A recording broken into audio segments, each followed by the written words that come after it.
नमस्कार साथियों, ठकुरेला एजुकेशन में आपका स्वागत है। मैं हूं आर के ठकुरेला और आज की इस क्लास में हम पढ़ेंगे चतुर्भुज का जो हम पार्ट पढ़ रहे हैं। 4 प्रकार हमने उसके पढ़ लिए हैं। एक 5वां प्रकार उसका जो बच गया है समांतर चतुर्भुज, उसे आज क्लियर कर लेते हैं।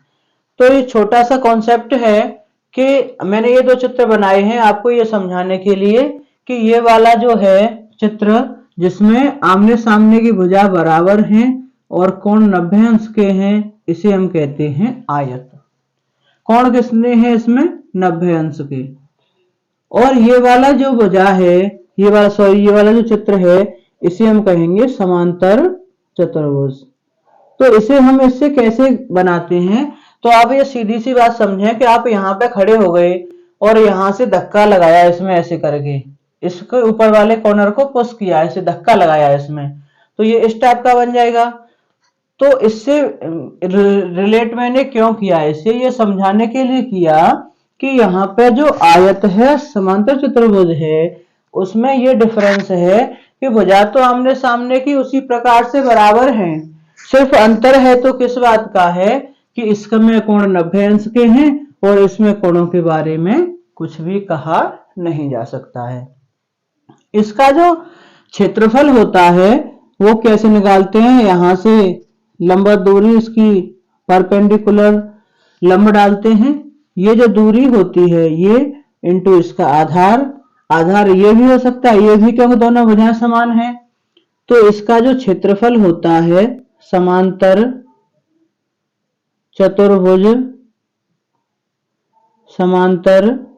चतुर्भुज का क्षेत्रफल ये होगा आधार गुणा ऊंचाई।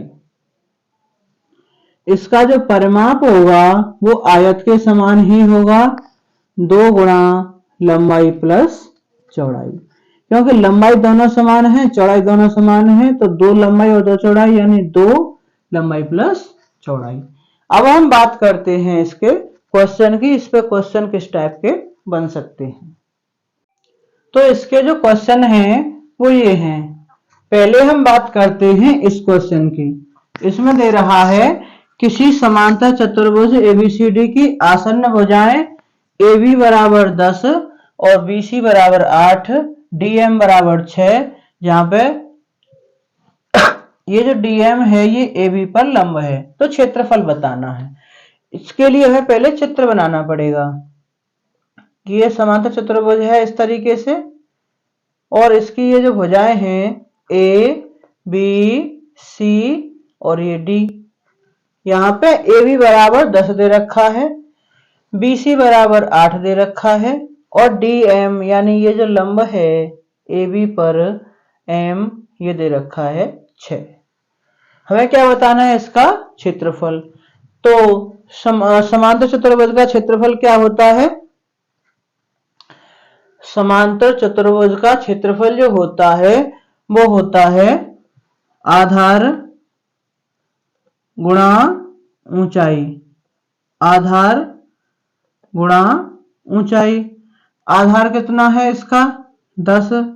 और ऊंचाई कितनी है इसकी? इस बार 8 नहीं ली जाएगी क्योंकि ये ऊंचाई नहीं है, लंबवत जो ऊंचाई होती है, लंबवत ऊंचाई है 6। तो इसका क्षेत्रफल हो जाता है 60 और मात्रक होगा सेंटीमीटर स्क्वायर, क्योंकि क्षेत्रफल का मात्रक वर्ग इकाई होता है। ठीक है, अब समझते हैं इस क्वेश्चन को कि ये क्वेश्चन थोड़ा बड़ा है, मैंने इसलिए पहले इस क्वेश्चन को कर दिया है। इसे अब यहां से हटा देते हैं और इस क्वेश्चन को समझते हैं, क्योंकि यहां पे थोड़ा सा हटके हमें करना होगा। क्वेश्चन है कि एक समांतर चतुर्भुज की आसन्न भुजाएं 10 और 8 सेंटीमीटर हैं, इन्हें मिलाने वाला जो विकर्ण है वो 12 सेंटीमीटर है, क्षेत्रफल बताना है। समांतर चतुर्भुज में ये बात ध्यान देने वाली है कि समांतर चतुर्भुज जो होता है इसके दोनों जो विकर्ण बनते हैं इसमें एक छोटा होता है और एक बड़ा होता है। अब देखो, इस कॉर्नर को इससे मिलाएंगे तो ये बड़ा विकर्ण बनेगा और इसे इससे मिलाएंगे तो ये छोटा बनेगा। तो यहाँ पे हमें ये बात ध्यान देनी है कि अगर हम इसे नाम दे लें ऐसे ABCD, तो प्रश्न में दिया है कि इसकी जो आसन्न भुजाएं हैं क्रमशः 10 और 8 सेंटीमीटर हैं। तो लंबाई 10 होती है तो इसे 10 मान लें, चौड़ाई 8, यानी लंबाई ज्यादा होती है चौड़ाई कम होती है। तो मैंने लंबी भुजा को 10 मान लिया, छोटी भुजा को 8 मान लिया। प्रश्न में कह रहा है कि इन्हें मिलाने वाला विकर्ण 12 सेंटीमीटर है। अब देखो यहाँ पे ये ना देखे, ये होता है क्रम से 8 और 10 सेंटीमीटर है। तो 8 सेंटीमीटर अगर यहां से शुरू करें तो 8 ये और 10 ये, तो मिलाने वाला विकर्ण ये हो गया। अगर यहां से शुरू करें तो 8 ये और 10 ये, तो विकर्ण ये हो गया। तो इसमें अंतर आ जाएगा, ठीक है ना। तो अब हम इसके अकॉर्डिंग करते हैं, और इसका विकर्ण दे रखा है 12। हमें समांतर चतुर्भुज का क्षेत्रफल का फॉर्मूला पता है कि आधार गुणा ऊंचाई, लेकिन यहाँ पे क्या करना है कि न तो ऊंचाई दे रखी है, आधार जरूर दे रखा है, यहाँ पे ऊंचाई नहीं दे रखी है। तो इस तरह के क्वेश्चनों को हल करने के लिए हमें ये देखना है कि ये दोनों टुकड़े बराबर बराबर के हैं, क्योंकि ये 10 है तो ये भी तो 10 है, ये 8 है तो ये भी तो 8 है। चाहे तो इस वाले त्रिभुज का क्षेत्रफल निकाल लें और चाहे इसका निकाल लें, और उसका हम डबल कर दें तो इसका क्षेत्रफल ज्ञात हो जाएगा। तो अब इस त्रिभुज का क्षेत्रफल हम कैसे निकालेंगे? हम ध्यान करें, हीरोन का सूत्र हमने पढ़ा है, जिसमें हमने पढ़ा है कि त्रिभुज की तीनों भुजाएं अगर हमें पता हो 10, यहाँ पे दे रखी है बी 8 और सी 12, तो हीरोन का सूत्र क्या कहता है क्षेत्रफल के लिए? ये होता है under root S, S minus A, S minus B, S minus C. S की वैल्यू क्या होती है? एस जो होता है वो होता है अर्धपरिमाप, यानी ए प्लस बी प्लस सी बटे 2। ए का मान 10, बी का मान 8, सी का मान 12 बटे 2। 10 और 8 18 और 12 30, 30 बटे 2 कितना हो गया? ये 15। तो हमें 15 लगाना है यहां पर एस का मान 15, एस माइनस ए यानी 15 माइनस 10, एस माइनस बी यानी 15 माइनस 8, एस माइनस सी यानी 15 माइनस 12। तो ये हो जाएगा 15, ये बचा यहां से 15 में से 10 गए तो 5, 15 में से 8 गए तो 7 और 15 में से 12 गई तो 3। तो इसका क्षेत्रफल हो जाएगा, ये फैक्टर कर लेते हैं इसके, 3 गुणा 5, ये 5 पहले से लिख रहा है, 7 भी है और 3 भी है।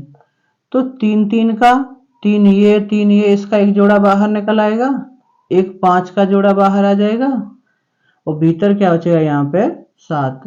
तो इस त्रिभुज का क्षेत्रफल आ गया 15 अंडर रूट 7 और मात्रक होगा वर्ग सेंटीमीटर। क्या इसका आंसर आ गया? ये नहीं, क्योंकि हमें इसका क्षेत्रफल जब निकालना है तो वो इस त्रिभुज का 2 गुना है, क्योंकि ये इस त्रिभुज का क्षेत्रफल आया है। तो हम यहां से निकाल सकते हैं समांतर चतुर्भुज का क्षेत्रफल। समांतर चतुर्भुज का क्षेत्रफल ये कितना हो जाएगा? 2 गुणा 15 अंडर रूट 7, यानी ये हो जाएगा 30 अंडर रूट 7 वर्ग सेंटीमीटर, और यही हो जाएगा इसका आंसर। उम्मीद करता हूं ये चतुर्भुज का कॉन्सेप्ट आपको समझ में आया होगा। अगली क्लास से हम बात करते हैं क्षेत्रमिति के अगले टॉपिक की, जिसमें हमने त्रिभुज पढ़ लिया, चतुर्भुज पढ़ लिया है, तो अगला टॉपिक हम पढ़ते हैं वृत्त। धन्यवाद।